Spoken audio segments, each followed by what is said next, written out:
我曾經去過英國咧，嗰個賭場咧，嗰個可觀啊，佢對住我好好笑容嘅，但係當我走嘅時候咧，佢個樣好似好怪咁樣嘅。咁後來咧，我先知啦，原來即係炸魚薯條咁樣就收咗佢哋68蚊美金。哇，68蚊美金即係港幣嘅500幾蚊你食 fish and chips。咁有位朋友嘅留言咧，我好震驚啊！就係話咧，佢多謝我做之前嗰條影片啦，咁多謝你睇嘅嚇。咁同埋佢話咧，可以睇下呢個佛羅里達州咧有一個外賣嘅 pizza 嘅外賣人員啦，咁後尾係翻咗去殺咗個客嘅嚇，因為咧就嫌呢個 tips 少啊嚇。咁我就睇咗一睇呢個新聞嘅，都幾得人驚嘅。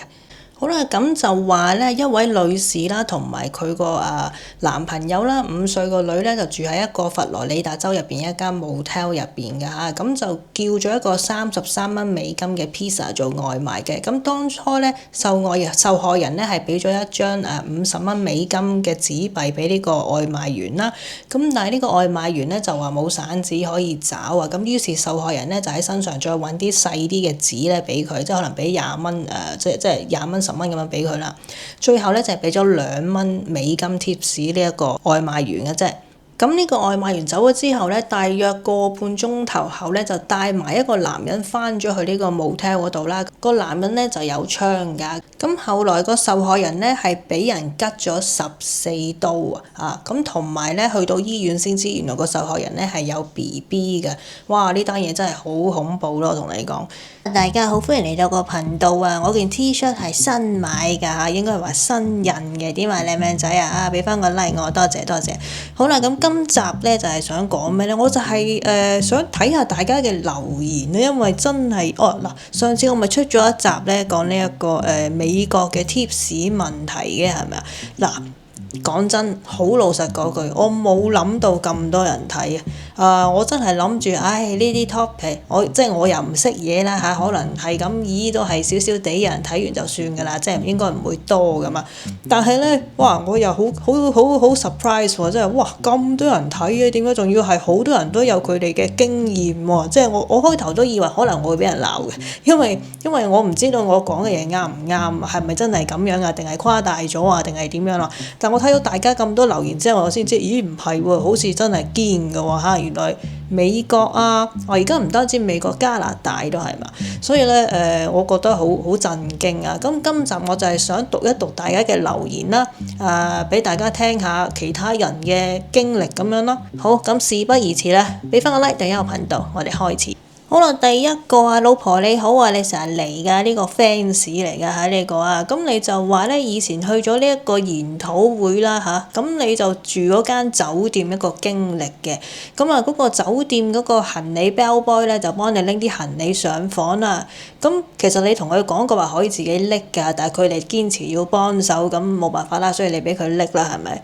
咁當佢咧撳咗你哋個門鐘之後咧，咁你就同佢講啦，話多謝啦嚇，但係咧佢就冇走到喎嚇，仲揦住你哋兩件行李企喺出邊喎，咁你哋就話多謝啦，多謝啊 ，thank you 啦咁啊，但係咧佢完全冇反應喎，然後你哋講第三次真係好多謝你啦，佢跟住佢就開始咧發脾氣，仲將咧我哋啲行李咧掟落地添啊！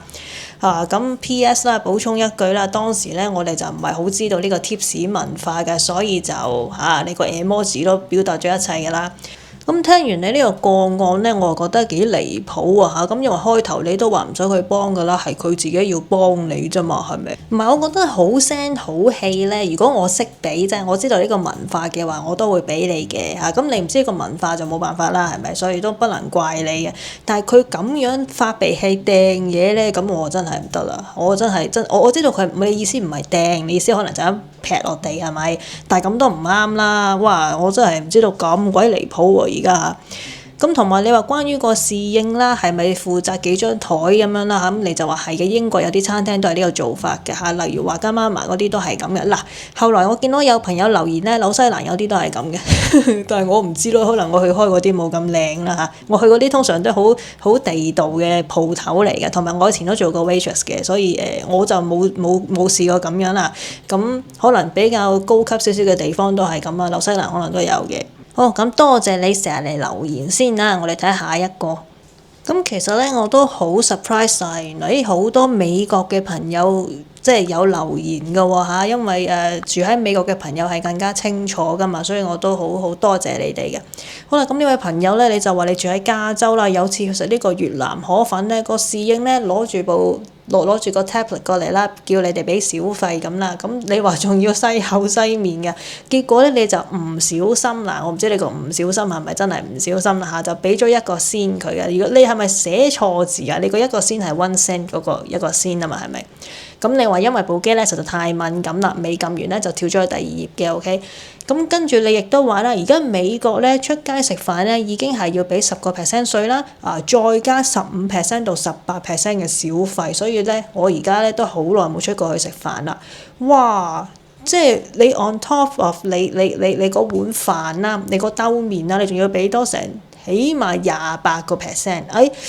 我係咪咁計啊？如果咁嘅話，哇，咁咪好揦你咯〜咦？如果我咁計你個兜麵啦，當你20蚊啊嚇，20蚊嘅話，你仲要俾埋啲咩 credit card 啦，即係你埋單起碼都25蚊嘅25、26蚊嘅咯噃嚇。咁好隱形啫，即係我意思，如果你原本個 menu 嗰度咧，你係咁樣寫嘅，即係我起碼知道我走嘅時候俾幾多錢啊嘛。但係而家唔係啊嘛，即係我以為我食20蚊嘅啫，點知埋單唔係呢個數喎，20蚊都變25、26蚊啊！咁你話100蚊會變幾多錢呢？哇，好誇張咯，真係！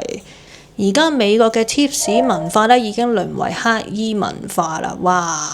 好啦，另一位朋友就話咧，你喺美國做咗呢個10幾年嘅餐飲企台服務啦嚇，咁10年前呢，唐人街嘅中餐消費一般都係10到15% 嘅啫，咁美國顧客嘅餐廳呢，通常都要15到20% 嘅，最近幾年呢，而家全部普遍都係18到25%，哇，都加咗好多喎，真係。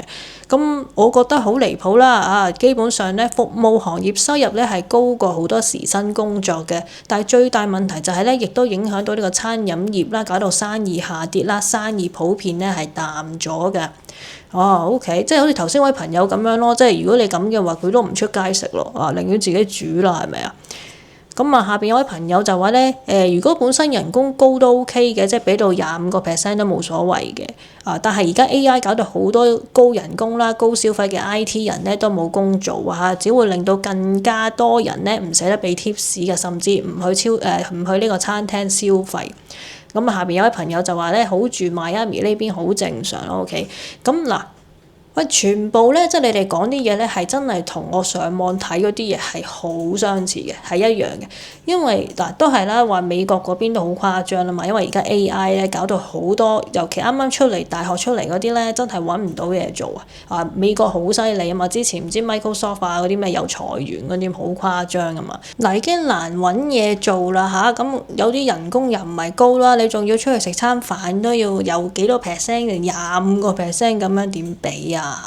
好啦，跟住呢個我睇完覺得非常之離譜㗎，總之好多都覺得好離譜啦。大家聽下呢個疫情之前呢，小費最低呢大概係15%嘅，但係嗰陣呢服務真心呢係唔錯嘅。但係自從疫情之後呢，好似變咗一個不文明嘅不成文嘅規定最少都要18%㗎。其實如果服務好嘅話，俾得都甘心嘅，但係咁都唔係問題啊。但係事實咧係而家咧好多服務咧越嚟越唔掂甚至根本係冇乜服務例如就係你俾錢嗰陣咧個 pad 咧就會顯示18%、20%、22%甚至係25%嘅。咖啡店麵包店呢類咧就最離譜。麵包咧係我自己夾嘅，自己行去收銀嘅，自己入袋嘅，收銀員咧只係幫我計數嘅啫。我喺唔知嘅情況之下咧，俾過幾次18%㗎啦後來咧喺網上見到咧，幾乎一面倒都話咧，其實呢啲情況咧根本唔需要俾嘅，所以咧之後你就冇再俾啦就算咧收銀員即刻黑面咧，我都唔理嘅。有啲店咧就連呢個自助結帳咧都會係顯示小費啦，即係都要俾 tips 啦真係好煩外賣自己攞，去到鋪頭先俾錢，都一樣問你攞小費，即係問你攞 tips 啦。餐廳食飯咧就通常喺你坐低之後啦，第一個走過嚟同你 say hi 嗰個咧就係你個 server 啦。期間咧有咩事都要揾佢嘅。如果揾唔到佢嘅話咧，可以叫其他路過啦，或者咧唔忙嘅 server 咧幫你揾佢。哦，係咁啊，即係你叫人哋幫你揾佢，唔係叫嗰個人嚟幫你啊。OK，因為咧佢哋文化入邊咧係邊個跟你張台咧，就係邊個負責到底嘅。OK。咁你曾經咧就話喺一間越南餐廳嗰度見過啦，有一台客咧食完飯之後咧已經行咗出門口㗎啦，咁個 server 咧就即刻啦走去打開台上面嗰本帳簿啦，嗰本數簿啦，然後咧跑出去截住個客喎，話佢哋咧俾小費俾得唔啱數啊！哇，咁樣㗎，咁樣追出去㗎？咁其中一個客咧就拎個銀包出嚟啦，就攞咗幾蚊現金出嚟嘅。OK，咁因為咧餐廳係落地玻璃，入邊嘅人咧全部睇到晒嘅。咁有啲餐廳咧仲會咧喺嗰個表入邊啦，先至咧加咗18%啦，就博啲客咧睇唔到張單嘅，再額外俾多18%甚至更多㗎。哇，好 cheap 啫啊！所以咧你就覺得啦，而家出去食飯咧，基本係已經貴㗎啦。咁啲 tips 咧，亦都係離晒地嘅，根本就唔值嘅。結果咧，你而家咧都試過出去食飯嘅。喂，呢一啲咧，佢先至咧喺暗碼底入邊幫你加錢嗰啲咧，呢啲有啲似點講啊？即係嗱，好似你一班人去食飯咁樣啦，你都知道有時中國人都係咁嘅，中意請食飯㗎嘛。咁通常請食飯嗰啲咧唔會 check 單嘅，呢一啲咧就真係易搞啦，同你講。好多咧，因為你話請人食㗎嘛，你冇理由喺人哋面前 check 單㗎嘛，所以好多時咧都會就咁埋單就算㗎啦，唔會點樣 check 㗎，因為你 check 嘅話咧就會冇面啦同埋如果有人同你爭埋單嘅話咧，你點會仲會 check 單啊？係咪？所以呢啲咧好容易俾人加錢落去嘅你唔好話你美國紐西蘭有啲都係㗎有啲可能趁你都知道你嗰啲係闊佬㗎啦，所以佢哋都唔覺意加一啲落去，加啲咁樣嘅尤其你去唱 K 嗰啲咧，知道你飲到醉晒咧，同埋硬係有一個好中意埋單㗎嘛，嗰啲肯定唔會 check 單㗎飲到醉地啊嘛，咪呢度又加多支酒點咪叫你埋咯後來先至可能話第二朝先發現咁樣咯，有好多呢啲嘅，不過我估唔到你 tips 都可以咁 cheap 啫做到。好啦，呢度有一位咧移民咗去呢個美國芝加哥好多年嘅朋友喎咁Joey 佢就話咧，佢曾經咧就喺1970年嘅時候咧喺呢個美國芝加哥嘅一間嗰啲廣東餐廳嗰度咧做過呢個幾個月嘅waitress 嘅，咁當時嘅人工咧係每小時50仙嘅啫。哇！嗰陣時5小時每小時50仙咁如果你哋食餐飯要幾多錢呢？我好想知喎。不過我都明嘅，以前嘅50仙係可能而家嘅等陣先，我問下 AI 先等陣先。AI 就話啦，通脹嚟講嘅話咧通脹換算嚟講咧，就係而家嘅8.6倍即係而家嘅4個2毫9OK。好啦，咁後來咧你就揾到一份喺工廠嗰度啦，整呢個 machine 嘅工作啦咁你心諗咧以後就唔使做呢個 waitress 啦但係幾年之後咧，你屋企人咧又開咗間餐廳啦，咁有時咧你都會趁呢個即係其他嗰啲女侍應放假嘅時候咧，你都會幫手招呼下客人企下台咁樣嘅，咁直到咧你父母重新安排啲工作時間表之後咧，咁你就以後唔使再需要做呢個waitress 啦咁呢間餐廳咧，大約就喺30年前左右啦，已經賣咗㗎啦。哇！你都真係去咗美國好多年喎好啦，咁講翻呢個小費嘅問題咁你就話啦，而家咧係真係越嚟越瘋狂嘅除非必要嘅話咧，你而家咧都避免出街食飯㗎啦。如果可以嘅話咧，咁你都會盡快啦，即係盡量啦，去到呢個快餐店嗰度咧買外賣走就算㗎啦。目的咧就係想避免啲咁高咁離譜嘅 tips 咁非常之多謝你嘅留言啦因為咧你都真係喺美國嗰度住咗咁多年真係見過好多嘢㗎啦，連你都話瘋狂嘅話，我諗真係好瘋狂啦。但係如果個個都係咁樣，即係都即係我見好多留言都係咁講啦，都話因為驚咗啲咩咁嘅 tips 啦，就唔出去食飯，咁仲得掂嘅真係仲得掂嘅。好啦，另一位朋友就話咧，呢種文化咧好麻煩作為遊客啦，我成日都唔知要俾幾多小費嘅，可能咧出現咗太多爭執啦。呢幾年咧就變咗有固定嘅額俾你揀，即係好似頭先嗰啲幾多 percent 嗰啲係咪啊？咁都係日本最好啊！餐牌幾多錢咧？就係總消費嚟嘅。其實以前咧之前日本咧就冇規定話要將個幾多 percent 嘅稅啦放落個價錢嗰度嘅，要你自己計嘅。即係我嚟嗰陣時都係咁樣嘅，但係後來就改咗話一定要規定啦。嗰10% 稅咧係要加上去嗰個牌嗰度啊，所以你知道自己俾幾多錢咯。但我記得啱啱嚟嘅時候咧，好鬼麻煩嘅。我睇到明明係可能你100 yen 咁樣啦，但係我又諗唔到咦係喎，仲有即係嗰陣時就係8% 稅啊嘛，我就冇諗到係喎，我埋單嗰陣我要準備多8% 出嚟嘅噃嚇，到埋單我先至知煩，因為我本來執好晒啲散紙㗎啦嚇，點知原來唔係呢個數啊 OK。不過日本咧冇 tips 呢樣嘢咧就真係幾好嘅，唔使煩。不過佢有時可能都會有個 box 喺度啦。不過嗰啲唔係 tips 嚟，嗰啲係愛護動物協會嗰啲咧叫你擺入去嗰啲。不過係啊，我都係好唔慣呢一啲。如果有嘅話咧，因為我曾經去過英國咧，嗰個賭場咧嗰個可官啊，佢對住我好好笑容嘅，但係當我走嘅時候咧，佢個樣好似好怪咁樣嘅。咁後來咧，我先知啦，原來咧我係冇俾到 tips 嚇，所以我係完全冇意識做呢樣嘢。但係我喺佢張台贏咗錢嘅，所以佢就望住我點樣就咁走咗去啊！後來我知道先知啊，呀死啦！原來佢等緊我俾 tips 啊！哎呀，真係唔好意思啦。好啦，跟住呢個留言咧，我真係大開眼界啦！嗱，其實上次嗰條片咧，我講美國啊嘛，但係我睇完之後我就發現，咦唔係喎，好似加拿大都而家有啲咁嘅狀況喎嚇，但係我又唔 sure 喎，即係我又費事問啲親戚㗎嘛，咁我又唔知係咪費事講錯嘢啦，係咪？但係而家我見到呢個 comment 我就知啦。嗱，呢位朋友就話咧。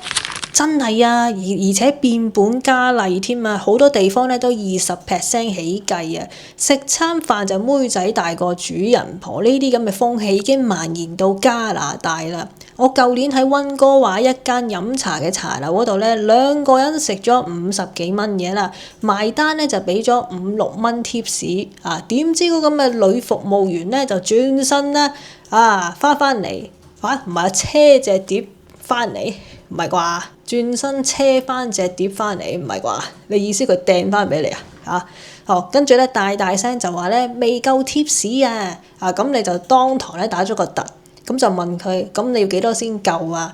咁佢就理直氣壯同你講話咧最少18% 啊！所以最後咧你就唯有俾多5蚊佢咧先可以走得甩啦。咁下邊都有人 reply 你啦，就話咧加拿大都一樣咁差，而家咧物價真係已經又升咗啦，俾完稅之後咧，仲要加埋啲咁嘅 tips 咧，真係好離譜啊！好啦，再睇下其他加拿大嘅朋友先啦。咁呢位朋友咧就話佢住溫哥華嘅話，而家咧去餐館食嘢咧好怕埋單嘅 tips 好恐怖啊，15% 起跳20-30% 都有。好啦，呢位朋友都話啦，美國加拿大啦啲侍應文化咧都係，尤其啲鬼佬餐廳開嗰啲啦嚇，都係揾翻同一個侍應去服務你嘅。咁因為最尾個小費咧都係俾翻同一個侍應啦，即係頭先嗰啲朋友咁樣講啦嚇，所以一般小費咧大約都係18%到25% 嘅。但係而家咧有啲唐人餐廳咧都開始咁做啦，會直接咧喺張單嗰度啦嚇，就加呢個18%到15% 到18% 嘅小費嘅，即係你食嘢本身嗰個金額再加稅再加小費哦。咁你仲話啦嚇，加拿大咧嗰邊啦小費理論上咧係唔應該再俾稅嘅，但係而家好多餐廳咧都夾硬嚟啦嚇，即係照樣咁樣計咧，就令到客人覺得咧好唔合理啊！好啦，另外一位朋友又喺加拿大，咁你都話啦嚇，加拿大都一樣啦，貪心變到冇生意，人人都怕咗佢哋，大多數人咧而家都少咗出街食嘢啦。我就唔會叫人送外賣嘅，因為咧就驚啲人啦，唔知會唔會喺我啲食物嗰度做手腳啦，所以咧都係自己出去買外賣多㗎，喺屋企食又舒服又唔使俾 tips。咦，係喎嗱，我頭先即係我上次嗰條片咧，咪有個外賣員咧嫌嗰5蚊 tips 少嘅係咪啊？同埋8蚊 tips 少嘅，咁其實咧，佢哋 suppose 係送之前已經見到嗰個人咧喺部手機嗰度撳咗幾多 tips 俾佢哋㗎嘛，係咪？哇！如果你嫌少嘅話，喺上面咧都彈上去，咁都唔知㗎喎，真係。咁呢位朋友就話咧，喺加拿大啦，稅啦加埋小費，有時係會超過30% 啊，真係好離譜啊！你隻眼都反咗上去啦。除此之外咧，加拿大嘅基本人工咧係每個鐘頭18.15，你講緊係加幣啊？頭先我計過，即係講緊2000 yen 嘅 yen 啊，2000 yen啊。咁日本最低人工我同你講幾多？9.73加幣。不過你日本食嘢平啲啊，好難講嘅呢啲好難比嘅呢啲啊。好啦，咁我睇咗幾位啦，呢個加拿大嘅朋友留言啦嚇，咁我咧都嚇親嘅啦。當然我知道仲有好多留言嘅，因為我尋日睇有成600幾個留言啦，但係我冇可能執得晒出嚟啊，所以不過多謝大家嘅。咁我好震驚咯，因為唔知點解咧，我嘅印象中咧，加拿大係一個非常之美好嘅地方。我唔係話美國唔好，但係我意思係冇咁多新聞啊。對我嚟講，加拿大係一個好比相對和平啲，即係點講咧？即係我又唔想講錯嘢。總之我嘅印象就覺得加拿大唔會咁啩。所以我好震驚嘅。喺加拿大都係咁樣，而家點解會咁咧？我真係有啲驚訝咯嚇。不過多謝大家話俾我聽嘅嚇，原來真相係咁樣嘅，唔係個事實係咁樣啦，唔係真相係咁樣。好，我哋再睇下其他留言先。好啦，呢位朋友就話咧，美國嘅小費制度已經係走火入魔啦嚇，外賣送餐本身個價錢咧已經係高過堂食㗎啦，再加呢個運送費啦、服務費啦、司機小費啦嚇。如果地址比較遠嘅話，再加呢個遠程嘅路費啦嚇，分分鐘張單咧比堂食咧高一半啊！咁運送員咧同埋公司每張單就計數嘅，所以咧仲要加小費咧，真係合唔合理咁樣？不過咧，一般人咧都係會俾嘅。如果入餐館食咧係冇咩，亦都係冇着數嘅，因為 tips 咧仲要俾多15到25%，再加地方稅啦，等於餐價再加30% 嘅嚇。但係 service 咧就真係差到嘔茄嘅，好多人咧已經係減少出去食飯㗎啦，錢俾咗冇回報，而且咧餐館嗰啲食物咧就越嚟越行貨。咁其實咧同之前嗰啲朋友講嗰啲大致上都係一樣嘅嚇，咁即係你俾得多，但係咧又唔係話特別好食，咁屎啦真係。其實咧，我之前都有諗，就係咧，可能大家住美國嗰啲地方已經係慣咗呢一樣嘢，所以對你哋嚟講咧就冇乜嘢㗎。你哋會預咗係要俾呢啲錢啦，先至即係出去食嘢係預咗要俾㗎啦。但係如果連本地人都咁樣講話咧，越嚟越離譜啊，走火入魔咁樣咧，咁可想而知咧，就真係幾離譜啦。即係唔係淨係遊客講而家係連本地人都講啦。所以你問我係咪美國人，我都要諗一諗先啦，真係。好啦，跟住咧就係而家好多餐廳咧都要用呢個 QR code 咧去點餐嘅。其實日本紐西蘭嗰啲都係咁樣噶啦，而家好多地方都係噶啦，自己撳嘅啫嘛。但係咧服務就冇咗啦，但係小費咧就唔可以少俾喎。咁呢位朋友就話咧俾 tips 咧喺美國咧就變成理所當然嘅事啦。咁曾經咧有呢個大陸嘅遊客啦喺唐人街嗰度咧就食嘢啦，冇俾到 tips 咧，咁點知道咧就你企太台你意思係咪個老細係咪打錯字係會追出嚟攞嘅？哇，咁誇張真係！好啦，跟住呢一位朋友呢個留言幾得意喎，好多人 reply 你，同埋 reply 嗰個都幾得意喎。你話喺美國30幾年啦小費就越嚟越離譜，所以咧我咧就越嚟越少出去食嘢留翻啲錢去日本啊。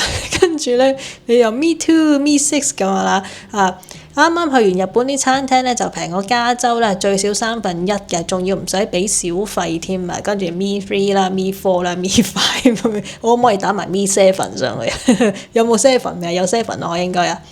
好，再睇下一個先。呢度有人話咧，有啲衰嘅侍應咧會啲客嘅，直接叫啲客咧俾30% tips 嘅，千祈唔好睬佢，15% 已經 OK 啦。講真啦，如果我係遊客，我去到我真係唔知訂㗎。你問我嗰幾多，我以為我要俾我就俾㗎啦。即係你話如果個數唔係好離譜嘅，即係當我可能我食咗50蚊嘢咁樣，你要我俾30%，都係多嘅，但係唔係話咁誇張啦。但係如果你話我食咗500蚊嘢，你問我攞30% 嘅話咧，咁啊真係誇張啦嚇。但係我可能都會以為，咦係咪咁嘅咧？規矩係咪一定要俾30% 嘅咧啊？即係有可能有啲遊客咧係會俾人呃嘅啊，所以大家睇到就睇到啦話，記得啦話，如果有侍應咁樣叫你攞咧，你知道你係唔使俾㗎嚇，記得啦話。咁呢度有個朋友咧就講咗一個好核心嘅問題啊，就係話美國嘅餐廳老細咧就好醒目嘅，將啲人工咧轉化為顧客同埋僱員嘅問題啊，自己咧就淨係俾好少呢個底薪㗎。咁當然我唔相信每一個老細都係咁衰嘅，但係唔排除有一啲咧係真係幾醒目嘅。好啦，呢位朋友咧就話你10年前咧就第一次去美國嘅，咁你就話咧食肆啦，通常要你俾 tips 咧就硬㗎啦嚇，即係有呢個壓力就係㗎啦嚇。咁但係咧，你話有一次坐的士啦嚇，你俾現金好似俾咗27個幾美金啦嚇，咁就諗住好似香港啊、澳門咁樣啦，你俾齊頭佢唔使找噶嘛。我知你咩意思，即係有時幾廿蚊咁樣，得啦，老細唔使找啦，咁啊落車係咪？但係咧點知你話嗰個黑人司機咧就竟然講咗一大堆話咩呢度係美國啊乜乜柒柒咁樣，sorry 乜乜柒柒咁樣啦嚇。最後咧就逼住咧唔多5蚊俾佢先至搞得掂嘅，所以咧你話嗰次體驗咧真係差到爆。哇！如果咁嘅話，你咪嚇親啲遊客咯。即係第一次去已經 feel 到俾人劏啦，咁你叫我點樣再去啫？係咪啊？好啦，咁呢兩個朋友咧就有佢自己嘅標準㗎，咁佢就話啦嚇，如果堂食嘅話咧，有人招呼啊嗰啲咧，咁就會俾小費嘅。但係如果你話外賣自己攞快餐形式嗰啲咧，佢就覺得咧冇呢個必要啦嚇。有時咧喺 food court 買嘢啦，俾錢嗰陣咧都會彈出嚟叫你俾小費嘅喎，咁佢就覺得啦喺 food court 嘅話咧就真係冇呢個需要俾小費嘅，因為咧你買嘢同埋攞嘢食咧基本上都係自助式嘅，咁俾乜鬼小費啫係咪？咁佢就話啦，的確啦。10到8年前左右啦，通常咧10到15% 咧已經係好正常㗎啦。但係近年俾錢嗰部機咧，通常咧都係10% 啊、20% 啊咁樣上到30% 都有嘅。舊時嗰啲12%、15% 嗰啲選項咧就已經冇咗㗎啦嚇。所以咧，通常咧佢都會係揀呢個 custom 嘅，自己計呢個15% 再打入去啦，或者咧撳 no tip 咧，然後再俾呢個現金小費嘅。咁佢就話啦，有一樣嘢咧，住喺美國嘅朋友咧應該都知㗎啦，就係有時啲餐廳咧會將啲 tips 啊，將啲小費咧自己加落張單嗰度啊，即係頭先嗰位朋友咁樣講。通常咧，如果你哋有6個人或者以上咧，好多時都會咁樣做嘅。例如啦，張單原本係100蚊嘅，咁餐廳咧就會自動加一筆小費咧，可能就係講緊18到25%，咁張單咧就會變咗120幾蚊㗎咯喎。如果你冇留神嘅話咧，又自己再撳多18% 小費嘅話咧，咁你就賴嘢啦嚇。好多時咧，嗰啲 waiter 咧就唔會主動同你講嘅。另外咧，佢話呢個華人餐廳好多時咧都會叫你即係俾呢個現金做小費啦嚇。咁佢就估計咧，可能因為俾呢個卡嘅話咧，嗰啲小費咧未必全部落到去呢個侍應嘅手上啊。咁佢就話咧，以前同一個比較熟嘅侍應傾過啦。有一次佢就冇帶現金，咁個侍應就同佢講啦，唔使啦，你下次有現金俾多啲就得㗎啦嚇。咁同樣啦，嗰個侍應仲話咧，外賣咧係唔使俾小費嘅。咁佢就諗翻，即係佢回想翻啦，就話其實當時嗰個侍應咧都算係幾老實嘅。嗱，呢一個我啲震驚啊！麥當勞都要咁樣㗎，原來你知道美國麥當勞外賣同埋堂食咧都係要俾小費㗎，你必須咧喺俾錢之前咧揀唔俾小費嘅，只要你唔知道咧就會白白俾咗小費俾麥當勞㗎啦，非常之誇張。哇！呢個我記得佢先得。如果我真係去美國嘅話咧，真係要小心一啲啊！好啦，咁呢位朋友咧就話：而家美國啲嘢真係好貴嘅，咁你就住喺加州嘅，咁你就話咧食碗好啲嘅拉麵啦，都真係要成20蚊 plus 㗎嚇，仲要 on top 咧係有呢個10% 嘅 tax 啦，同埋20% 嘅 tips 㗎，咁26-7蚊埋單就好正常嘅，即係4000零 yen 左右啦嚇，咁即係好似我朋友上次講咁樣啦，佢喺夏威夷食咗個烏冬係差唔多成5000 yen 嘅，咁證明佢冇昆我啦 ，OK， 好啦。好啦，咁因為上次條片咧，我就攞咗一個非常之低嘅人工，即係你哋嘅嗰個最低工資啦，去做即係去做 example 嘅嚇。咁我就覺得嗰度就寫住7個幾美金。咁呢位朋友咧就話咧嗰個例子啦，即係我講嗰7個幾美金啦，就應該唔存在啦，或者咧係一個好少數嘅例子嚟嘅嚇。咁喺加州咧最低嘅工資大概就係每個鐘頭20蚊嘅嚇。咁其他州咧都有成10幾蚊美金一個鐘嘅。咁因為我上次講一個咧係呢個聯邦最低嘅工資啊嚇，但係好多州咧都有唔同自己嘅最低工資啊。咁可能咧我就唔係好應該用嗰個嚟做 example 啦，咁就冇意思嘅。咁大家明㗎啦，即係而家其實美國好多唔同嘅地方咧，都係有唔同嘅最低工資啦。咁我上次講嗰個咧就真係超低嘅。嗱，咁你就更加話啦嚇，你之前咧就揸架車去呢個換機油啊嚇，咁點知排隊嗰陣咧就已經有個熒光幕彈咗出嚟，叫你俾 tips 咯喎，咁你就覺得咧簡直係黐線嘅嚇，黐 L 線啊！所以咧你就覺得啦，美國呢個 tips 嘅 culture 咧係真係好恐怖嘅嚇。咁你一般咧就會淨係去一啲唔使俾 tips 嘅食肆啦，例如麥當勞嗰啲咁樣噶。咦，頭先嗰位朋友話麥當勞都會彈個 screen 出嚟㗎，不過係咪可以撳 no tip 啊？呢個我就唔清楚啦嚇。連換機油都要俾 tips 啊？即係唔係佢咁樣都會問你嗰下先至咩？因為喺我嘅印象中咧，即係唔係印象中，即係喺我覺得啦，tips 呢樣嘢咧係同食有關嘅。我唔會諗到可能你買件衫都要俾 tips 喎，即係可能我唔會諗到你諗住整車都要俾 tips 喎。哇！呢個我真係，唉，我唔喺你美國嗰度住，所以我又唔可以講離譜啊。不過我覺得好匪夷所思咯。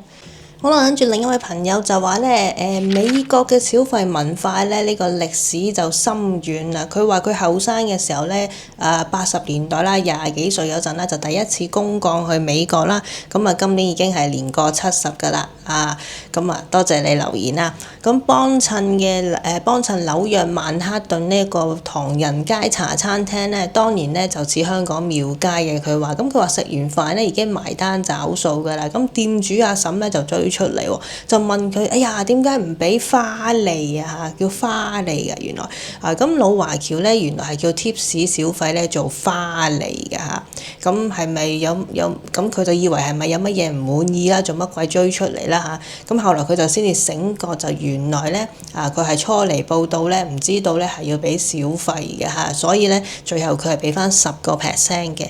咁而家咧東岸消費 tips 咧應該咧就大概係25%啦，就比西岸高嘅。除非咧有好少數嘅唐人餐館啦，因為呢個生意競爭關係咧，標榜就唔收小費嘅。不過咧就非常之少嘅。咁呢位朋友咧就話住咗喺美國30幾年㗎啦，咁佢就話咧佢啱啱嚟到嘅時候咧，啲餐廳 tips 咧通常都唔可以少過15% 嘅。咁如果俾少咗咧，咁嗰啲服務員咧就會問你係咪佢個服務有咩問題啊咁嘅。咁但係近年呢個美國嘅 tips 文化咧就變本加厲啊。咁一般標準咧20%啦，無論你服務好定係唔好都係咁嘅。咁除此之外咧，美國咧有好多外來人唔明嘅文化啦，咁所以佢3年前咧就已經咧搬咗去馬來西亞㗎啦。咁我亦都有朋友話咧佢去買外賣啦，通常都唔需要俾小費嘅，但係如果堂食咧，大約就係15到20% 不等啊。咁佢就話聽咗我上次條片個案啦，應該都係佔少數嘅，因為佢話咧，如果咁嘅話咧，可能即係餐廳都會即係好似講客咁樣，如果咁嘅態度啊，咁。因為咧唔俾小費又唔係犯法，咁無謂影響呢個日後生意啦，係咪？咁佢亦都提到咧，佢上次咧就去呢個日本旅行嘅，咁就喺枕頭邊嗰度咧就放住一啲小費喺度嘅，咁仲寫咗咧多謝酒店嘅服務啦，但係咧個對方咧就冇收到嘅，所以佢 check out 嘅時候咧就揾翻個 housekeeper 啦，就諗住咧係俾佢嘅嚇。咁開頭對方都唔肯收嘅，但係咧後來咧佢都係說服咗佢嘅，所以housekeeper 咧最後係收咗嘅嚇。咁佢話咧對日本嘅感覺咧都係非常之好嘅。嗱，咁呢位朋友就話第一次去日本旅行咧想俾 tips 啦嚇，咁個店員就唔收啊，仲好抗拒㗎。咁後來咧有朋友就同佢講，如果喺日本想俾 tips 嘅話咧，就要將啲錢入落好似順豐咁嘅物體啦，就唔可以直接見到現金嘅。不過佢就仲未話太了解咁嗱。據我所知我就未聽過入落順豐我真係未聽過。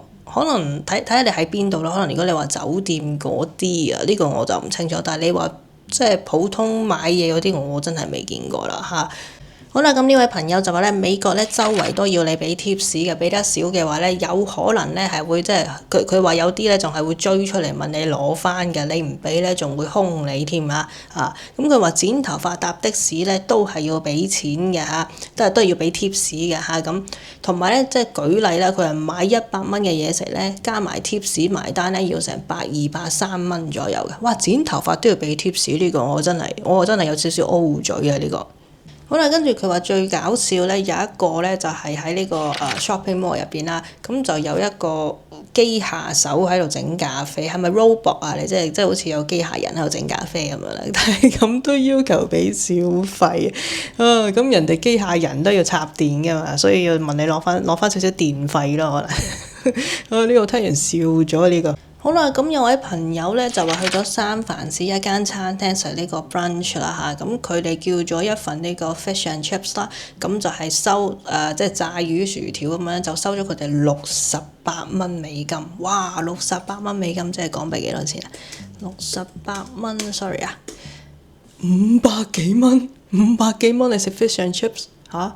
唔係啩？跟住佢就話咧嚇，呢個價錢係仲未計嚇。仲未計啊 ！Oh my god！ 係真係仲未計啦，呢個tax 啦，呢個銷售稅啦，9% 啦，三藩市健康水 healthy tax 係咩嚟㗎？係咩嚟㗎？5% 跟住10%、20%、25%個 tips 咁樣啦，咁佢就覺得咧非常之離譜嘅，就希望咧就叫啲人咧，唔好嚟三藩市咁樣啦嚇。好啦，睇到好多朋友嘅留言啦，咁有一啲咧就話其實咧都唔係咁差嘅，咁亦都有一啲咧都話咧係真係咁差嘅嚇，咁我諗其實都係好分你住喺邊度啦，咩地區啦咁樣嘅，咁當然啦，我唔住喺美國，所以我就唔可以知道究竟差成點樣係點樣嘅，邊個州係點樣啦嚇。